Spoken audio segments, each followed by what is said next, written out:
I'm Julia Macfarlane, co-host of the One Decision podcast. We're coming up on a significant milestone. It's our 1-year anniversary of bringing you in-depth analysis of the critical decisions shaping our world. To celebrate the occasion, co-host and former head of MI6, Sir Richard Dearlove, and myself, will answer questions submitted by you, the listeners. Spies are usually pretty tight-lipped, so don't miss the chance to write in. Your question might even make it onto the podcast.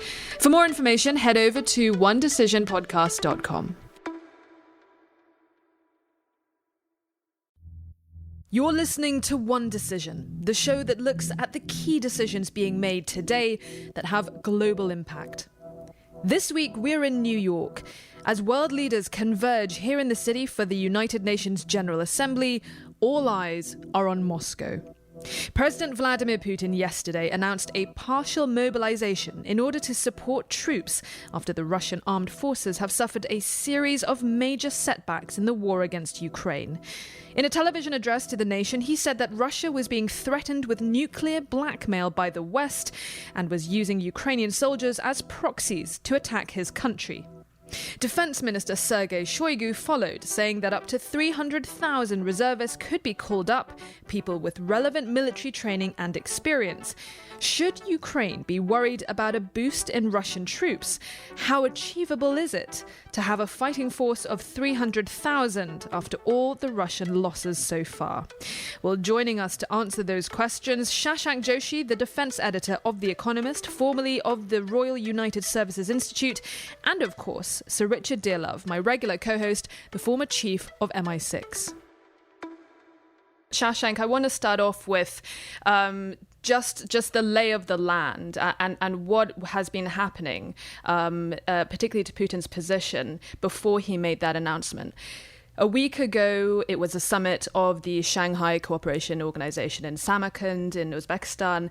And what we saw was Putin being really quite roundly humiliated on the world stage. I mean, we saw every leader who he met with kept him visibly waiting ahead of their bilats. And there was this crucial face-to-face meeting he had with China's President Xi, which saw him being forced to go to the hotel where the Chinese delegation was staying.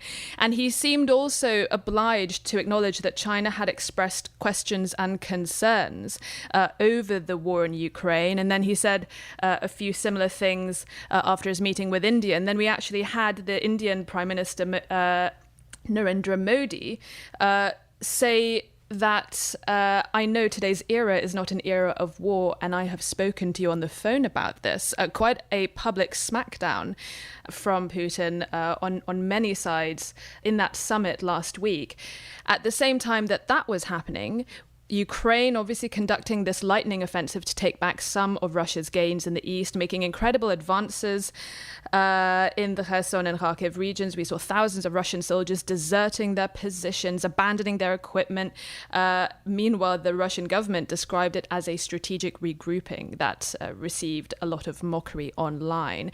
We'll scrutinize Putin's statement very shortly, but start us off with your analysis of the position that Putin has now found himself in advance of making that statement yesterday, and the wider position of the Russian forces on the map. Well, Julie, you've summarised his geopolitical predicament better than I could with that little tour, but I would just take a step back and reflect on the meaning of his setbacks in Kharkiv in the northeast of Ukraine. It was, of course, a humiliation unto itself to lose several thousand square kilometres, to have your front lines collapse. But I think the real significance is that it puts his position, his military position in Donbass, which is, of course, made up of two provinces, Luhansk province and Donetsk province, immediately to the south of Kharkiv, in jeopardy. The loss of the town of Izium, which was a rail hub, means that he can no longer attack the key towns of Slovyansk and Kramatorsk. These are two critical towns in Donetsk province, which means his offensive options to capture the entirety of Donetsk and therefore the entirety of Donbass is in some doubt. And not only that, but his existing territory, the stuff he captured at enormous cost in casualties, in Russian blood over the summer in Luhansk province. And of course, listeners who are even vaguely acquainted with the Ukraine war will be familiar with cities like Severodonetsk, which was bitterly fought over back in June. Those are now also at risk. Indeed, in the last few days, as we record this, we have seen the Ukrainians push into a settlement in the edge of Luhansk, putting his position there at risk and denying him the ability to say he controls all of Luhansk. So if we reflect on the reasons for that, I'm sure you spent a lot of time on this show discussing Russian military deficiencies, but one of the big ones is a shortfall of manpower, a lack of men. It was a lack of men that meant when the Ukrainians attacked in the south, in Kherson province, that the Russians had to make a decision, and they reinforced the southern lines with their best troops from the VDV, the Russian airborne forces. That opened up gaps in the line, which were held by militia from Donbass and by Rosgvardia, which are Russian National Guard units in Kharkiv. And Ukraine identified those weaknesses and ruthlessly exploited them. A loss of manpower has been the central Russian problem for many months. And therefore, that brings us to this announcement, the desire to mobilize 300,000 fresh men, former reservists with former military experience, and just as importantly, I should say, as we saw in Putin's announcement yesterday, effectively a stop-loss policy to force contract professionals to stay in the army beyond the end of their contract. That is all designed to plug the holes that caused these various issues on the battlefield. Right, and Putin's decree saying that that military service citizens who are in the armed forces reserve can be called up, and then that follow up with the defense minister Sergei Shoigu, who gave a few more details, that obviously sent shockwaves around the world. Up to 300,000 citizens could be called up to serve. Is that an achievable number for the Russians to mobilize? Firstly, it's about 1% of their overall available reserve on paper, which is 25 million or so. And to put it in perspective, every year they conscript 200,000 men in part of their annual conscription drive more than once a year. So they can handle those numbers. However, there's a huge but to this. Who is going to train these forces? They have some prior military experience, but they need refreshing. The officers and professional enlisted men that would normally do that are to not put a too fine a point on it, are either dead, hospitalized, or busy doing other things on the front lines. Who is going to equip these new formations? Because Russia has lost huge amounts of kit. I checked yesterday afternoon, and I think the figure was somewhere in the region of 1,100 proven losses, proven by images on social media, the true figure likely being higher than that. And this is purely tanks, armoured vehicles, many, many more. And who is going to officer these new units? Because, as we all know, 1,000 men tipped onto a railway platform is a rabble. It's not an army. It's not a battalion. You need officers, you need structure, you need leadership. So they can get the bodies. Can they get these organised in shape? I think that's the big doubt over this. Richard, that announcement and that figure of 300,000 obviously sent shockwaves around the world, and it very quickly was the top item on the agenda at the UN General Assembly here in New York. Part of Putin's speech mentioned that this is military veterans who have prior experience. Shashank points out, actually, how long is it going to take to train these people? Where are you going to identify the leadership in order to direct an effective fighting force? The world was shocked by that announcement, but is this the Red Army of yore, or is this more Russia's dad's army? Well, I think one of the enduring experiences of my professional life, and Shashank will know what I'm talking about, it's very easy to announce things. It's the implementation of, your announcements. It's the implementation of your decisions which count. And I think Shashank's outlined, the massive problems, the massive logistical problems, the training problems, the equipment problems. I think that what we've discovered as a result of the war in Ukraine is that the Russian military at the moment is in a parlous state. For some reason, it's been allowed to run down. And I think some of the people I know, I trust in terms of sort of understanding Russia, saying one of the huge corrupt problems is corruption at the local, regional level. So if you look at the military, and a lot of this material was in store, probably it wasn't properly maintained.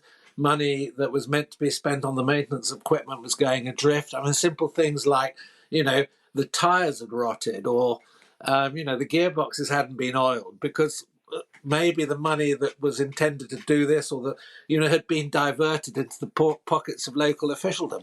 I mean, something clearly is fundamentally wrong, and I think for Russia to recover itself is going to take more than Putin sitting down mobilizing 300,000 men. I think one of the factors one must take into consideration, and Shashank's comments have sort of illustrated this, is Russia has huge and formidable strength in depth. But how do you project that strength in depth onto the battlefield as an efficient fighting unit?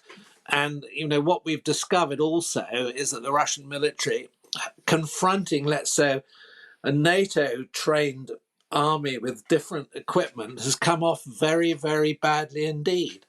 And they haven't yet solved that problem. And I don't see any signs of them, solving it quickly. I mean, time is on the Russian side.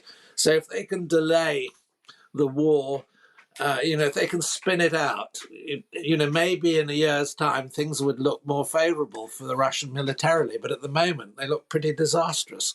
Shashank, you point out very correctly that a bunch of soldiers without the officers to lead them is a rabble. They need leaders, and they need leaders who have military expertise. We've seen a lot of senior generals being killed on the front lines in Ukraine. Russia's main problem, it may be fair to say, is that their military strategy has been pretty lousy.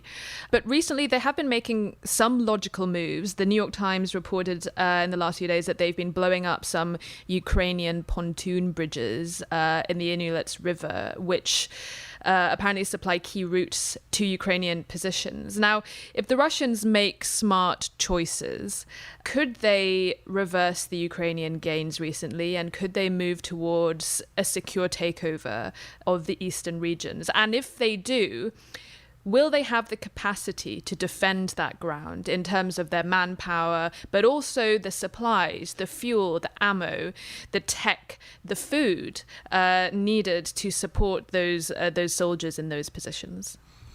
I think the short answer, Julia, is no. We have to bound that judgment, of course. Let's call it the next 6 to 8 months, perhaps even the year ahead if I'm feeling bold. But I don't think the Russians have the offensive capacity to do that, or, as you say, to hold the ground. This is partly a manpower issue. You can get reservists, you can get these people in, but they're feeding them into the battle piecemeal to hold the line. They're not keeping them aside, forming dedicated offensive units, training them for months, building them up into a strike force that can then punch through Ukrainian lines. It's partly a logistical issue. The Ukrainians have been making very intelligent use of HIMARS. Of course, the American supplied rocket systems to take out Russian ammunition depots, and we have seen that manifest in a fall-off in the rate of Russian artillery consumption and usage as a result of this. And I think it's also a sort of ponderousness in command and control.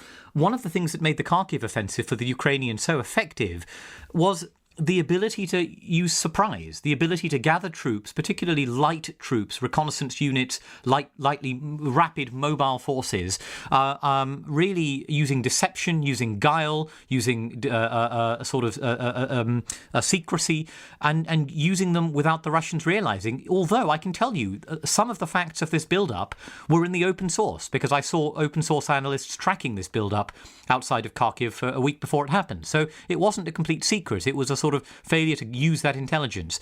For all of those reasons, I think the Russians will be on the defensive. I would put a, sort of 10% probability on the idea that the Russians will be able to make similar sorts of gains that the Ukrainians have made in Kharkiv in the next 6 months. I would be shocked if they were able to do so. I think the more realistic scenario is a collapse of the Russian flanks. We've seen a collapse of the Russian right flank in Kharkiv, and I think we could see a collapse of the Russian left flank in Kherson on the west bank of the Dnieper River, where Russian means of resupply are being cut off.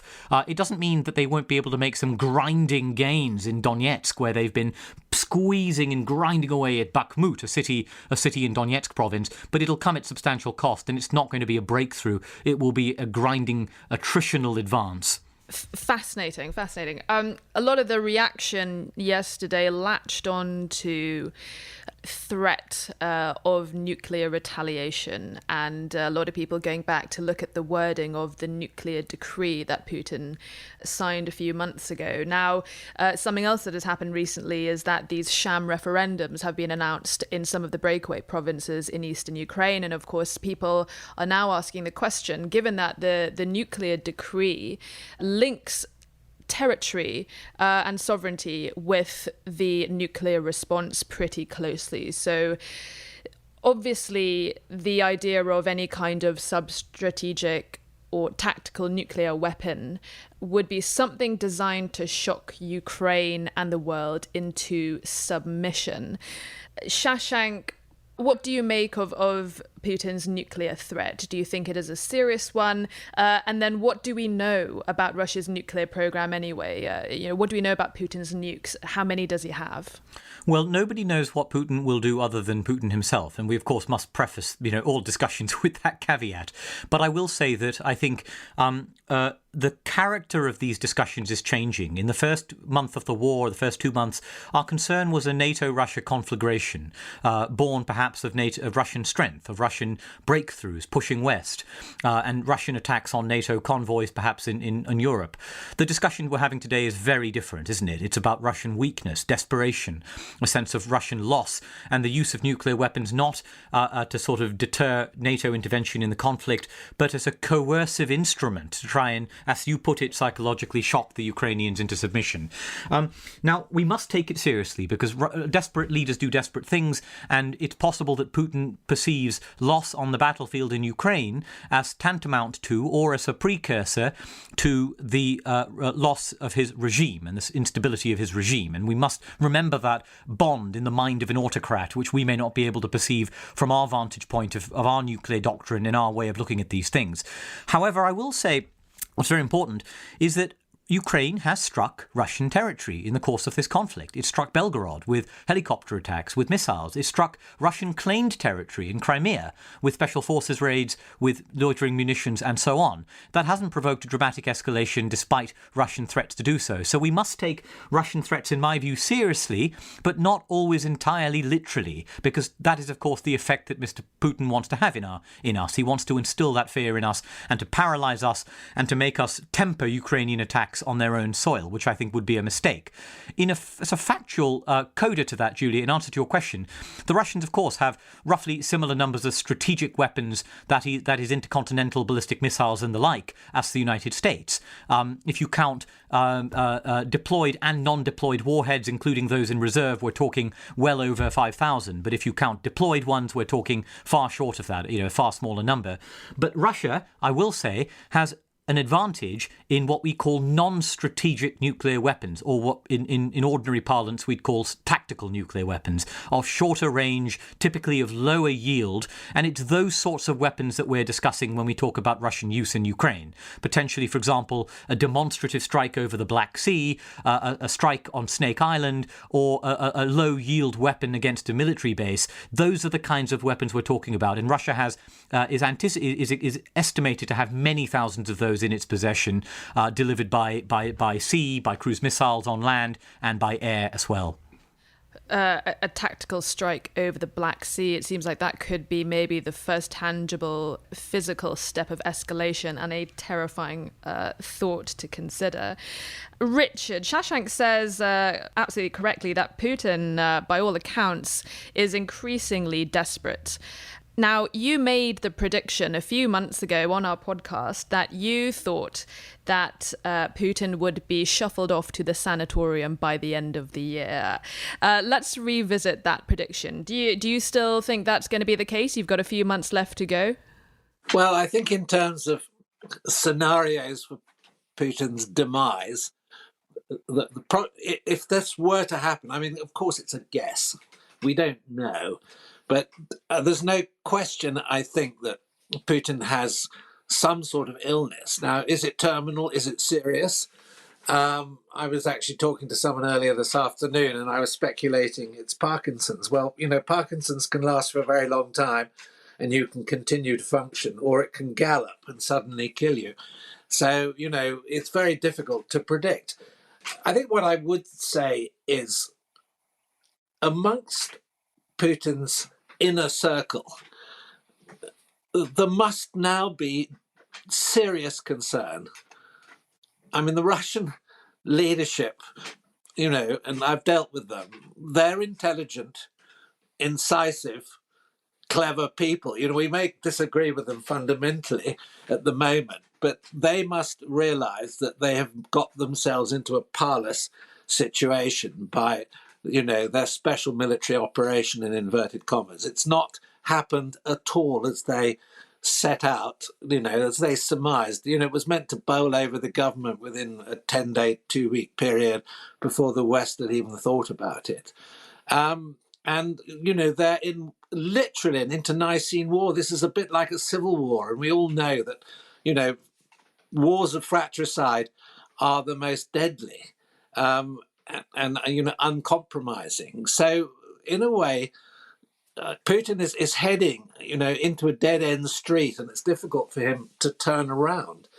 So we don't know what's going to happen. But, I would suggest that there must be serious questions being asked amongst the Russian elite. Now, I'm using the term elite because I'm not saying amongst the Russian leadership, as to, how they're going to get themselves out of this mess. And the Russians are, it's a great nation with a great cultural tradition. They're brilliant chess players. There's all sorts of considerations that must be going on in the mind of the Russian elite in, as it were, concentric rings around the Kremlin. And there's no question that the inner ring that Putin trusts is probably pretty isolated at this point in time. So I do, favor some outcome which is the result of a very, very brittle structure which cannot, because it doesn't have the mechanisms, handle political change. Brittle structures break at points of stress. And I'm not going to make a detailed prediction, but I still think that Putin has a date stamp on him. I can't read the date, but I'm prepared to make a guess. So I'm not going to completely back away from my prediction. Julia, can I add one point to that? Yes, of course, Shashank. Please go ahead. I just want to say that on that, to reflect on that inner ring, there is, I think, amongst sort of a hope amongst some people that the inner ring will itself turn. And I do think it is worth reflecting, as Sir Richard says, it's very isolated, right? If you look at the people around Putin's war cabinet, who are these people? It's a group of aging securocrats, right, who have been in their positions for a very long time.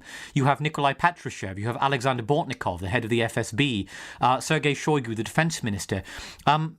What's important to remember is out of these sort of, 5 key individuals in the inner circle, 4 out of 5 of them have a KGB background. 3 of them, including Vladimir Putin himself, comes from a counterintelligence background.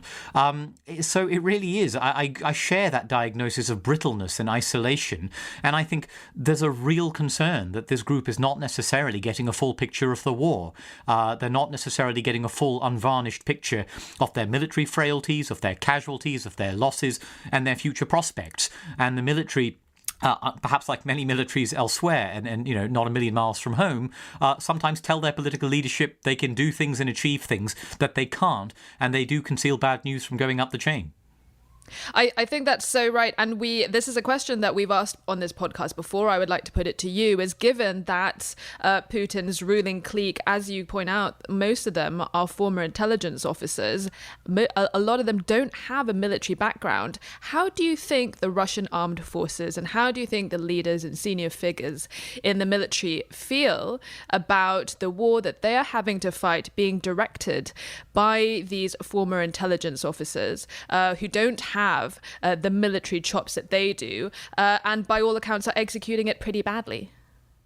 Well, I think, first of all, we must remember that Soviet military leaders have, for a long time, been kept under a tight cosh by the Siloviki and by the Securocrats. So that in itself is not new. Of course, we know from right back to Soviet, Stalin's period, the grip of the NKVD and commissars in the Red Army, and we know going forward that military coups have not necessarily been very successful in Russia. In post-Soviet Russia, they came a cropper, and that's been the case.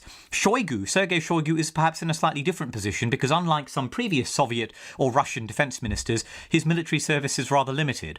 And we saw indeed an assessment from British Defence Intelligence a few weeks ago that said Shoigu is probably mocked among his troops for his own status in that regard. I think the more important thing here, rather than kind of military chafing at the Securocrats' leadership, is more sort of internecine warfare among the different groups, because what you've had is a situation where the FSB, the main domestic security service that nonetheless has responsibility for the post-Soviet space, including Ukraine, has utterly botched the intelligence surrounding the invasion, utterly botched it, and profoundly misled Putin in the course of this, and led to a situation in which military planning was very circumscribed because they thought the Ukrainian state would collapse in days. Therefore, orders were not prepared. They weren't trickled down. They were not sent out to troops on the front line until, in some cases, hours before the invasion. Planning was subpar, and then the military messed up in its own way, in its own separate way. Even having had an attempt to fix the problem and resetting its operations to Donbass back in April. But what you saw is effectively each side blaming the other. The military blaming the intelligence services and the intelligence services blaming the military. And that toxic culture is one you typically get in these kind of authoritarian regimes, where you have alternative sources of power pitted against each other by the leadership. Julia, can I add a comment on that? Because I think what Shashank is saying is important, and I've been of the view for a long time, and this is going back really to the Cold War, the Russian state, and actually the Soviet state, showed the same characteristics of not necessarily being good to use intelligence to form policy, often very good at collecting it, but to, as it were, act on it in choosing a correct path or a correct policy. Their track record is actually quite poor. And I think what's very interesting about the invasion is the point that Shashank's made about the security service, the FSB, being responsible for the intelligence assessment of how the Ukrainian people would react. And it looks to me as though, the FSB, which is Petrushev's former service, and this is a guy who I had met and, and he's a hard-nosed, difficult individual. They sort of misguided Putin with the intelligence. And I just wonder what role the military intelligence people, the GRU, have played. I mean, I'm sure now the GRU are important, but it looks to me as though they're messing up as well. So the interface between collection of intelligence and the ability to use it immediately for strategy or tactical deployments looks to me very faulty within the Russian system. Perhaps the GRU were too busy touring European cathedrals to gather much actionable intelligence on Ukraine. Richard, so the new Prime Minister, Liz Truss, arrived in New York, and one of the first things that she did was she announced that her government will match and most likely even exceed the allocation of funds that Boris Johnson gave to Ukraine, billions of pounds of support to Zelensky. What do you make of that announcement, and how she's clearly trying to set out her stall as being extremely pro-Ukraine and perhaps trying to settle Ukrainians' nerves at having lost such a strong ally in Boris Johnson? Yeah, well, I think Boris had become something of a totemic figure for the Ukrainians because he was so prominent right from the start of the conflict, and obviously took the rather extraordinary step from a security point of view of going to Ukraine early on. And that was, quite a risky thing to do given Russian targeting. So I think Liz Truss has been right from the word go very clear that there won't be any break in step, as it were, for the UK's position of a strong supporter of Ukraine. And I think she straight away, before New York, she pledged a further 2.4 billion in funding. And I mean, it's clear that I think the government's intention is to add to that in due course. I think the problem now is, the money's there, but the sort of inventory of a kit that can be given to the Ukrainians is more problematic. For example, particular howitzer that the Ukrainians are using, I gather the shells are in very short supply. And, the manufacturing lines can't necessarily keep up with the rate of fire. I mean, apparently the Ukrainians are using up to between 5,000 and 6,000 rounds a day, which is pretty extraordinary if you think about it. So there is a real problem of logistics and supply, and international inventories of certain weapons are running down. And I think the UK has already given a lot of its spare kit. And, money now is then how do you get the right kit? So it's not straightforward. And there clearly, I think, needs to be some sort of coordination amongst individual nations. It can't really be a NATO initiative, in resupplying the Ukrainians. Sounds like we need to keep a pretty close eye on the details to come, but merely by announcing that, she is setting out her position as being 100% behind the government of President Zelensky. I don't know if you happened to catch yesterday morning, Sergei Markov was discussing Putin's threat of all-out nuclear war. While he said, look, Russia does not want everyone to die, he did say, yes, Putin means that he would launch nuclear strikes on London if Russia was threatened with attack. I mean, what do you make of that? And surely all of the Russian citizens of Billionaires Row in London and Knightsbridge would also probably be pretty upset with nuclear strikes on London, surely. Yeah, I mean, I think Markov is known for this very sort of exaggerated, threatening position that he takes as a spokesman. I don't think I would take that particularly seriously. It's bluster. There's another commentator, Popov, who is pro-Putin but takes a much more reduced and more sensible position. I think the nuclear threat is serious and we have to take it seriously, but I think that the threat is very much in theatre and not international. And what I mean by that is, the danger that the Russians would use a tactical nuclear weapon within Ukraine in terms of trying to give themselves advantage in a conflict where things are going really, really badly for them. And this latest development, of the supposed absorption after referendums or votes, that they would take bits of Ukraine into Russian territory, so it changes the status and it becomes part of Russia. Yeah, I think I think this it indicates that things are going really badly for Putin. I mean, in a way, it's a sign of weakness. But I think that the local threat of deployment of a nuclear weapon is probably pretty serious. But the cost to Russia, if they were to do that, I think is going to be massively high in terms of its international credibility, its relationship with countries like India and China. I mean, I tend really to think that the Russians will avoid taking that step, although, of course, they will threaten.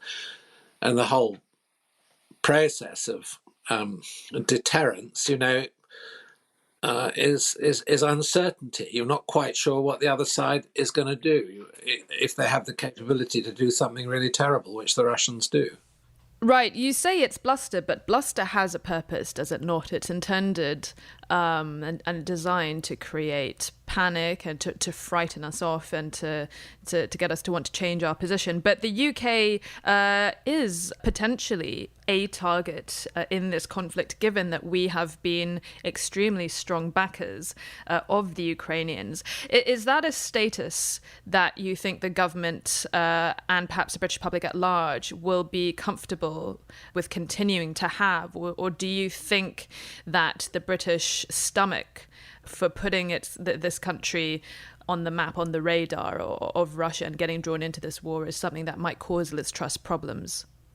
I don't think so yet. I mean, I think the British position is sustainable, particularly if we're not directly involved with our own troops in the conflict in Ukraine.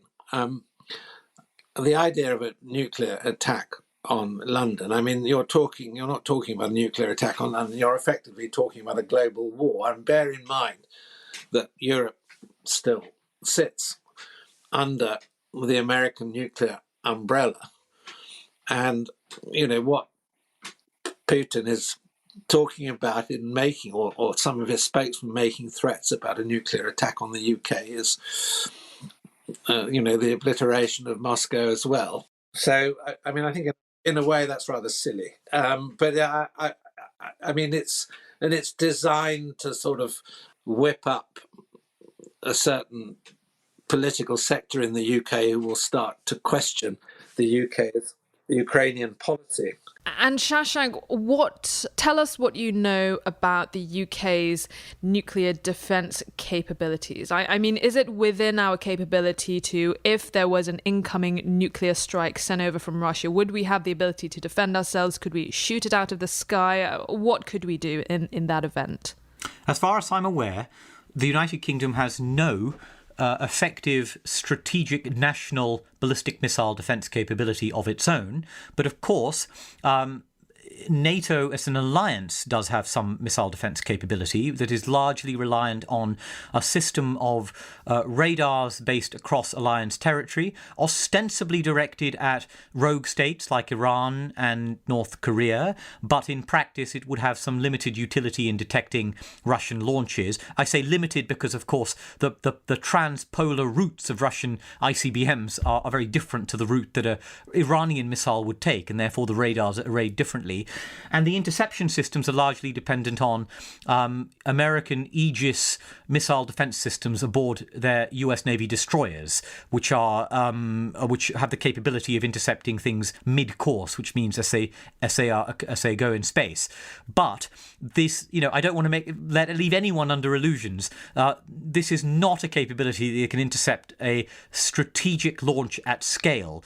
Even America does not have that capability, however much it pretends it does, because the number of interceptors you need per missile are so great that you can overwhelm a system very easily. And of course, in the modern age, Russia has a great number of intermediate range systems, including those launched from ships that can fly below radar horizons, give very little warning times. And so, by and large, nuclear defense does not work on the basis of traditional point defense. It works on the basis of deterrence and punishment after the fact. And that's really been the case since the 1960s. And the UK is in that similar predicament to most. My last question to you, Shashank, is a military one. A few months ago, closer to the start of the invasion, we were talking about Ukrainian mud and how the Russians were going to try to advance as quickly as possible before the rising temperatures made the movement of their tanks, and for other reasons, difficult. Now that we are heading towards the end of the year, we are closing in on autumn. The temperature is going to get colder. Soldiers are going to be stuck outside in the freezing cold. What do you think is going to happen in the months ahead? What's the lay of the land in terms of the battles that are going to be fought between the Ukrainians and the Russians, and what do you think we should watch out for in particular? Well, mud does not care about your nationality, and so it's important to remember that it affects both sides. And indeed, as the Ukrainians move to an offensive phase in their campaign, pushing into Luhansk province, as I said earlier, looking for opportunities to exploit at other weak points that may develop along the front lines, they too will be quite constrained by mud because their armoured vehicles will also struggle off-road. And indeed, the more you confine yourself to road, the more vulnerable you are to ambush and to being struck by pre-sighted artillery. For example, artillery that has been positioned so that it can accurately target a particular stretch of road or path that is a choke point. The Ukrainians will have to factor that in, and their own offensive operations may slow down a little bit by necessity. Having said that, it's important to remember that this is their home. This is their territory. They know it. In the Russian case, you're getting people who are fighting here from the Eastern Military District in Russia. We know the Eastern Military District, that stretches all the way to Vladivostok. They're pretty far from home. They're under some pretty miserable conditions.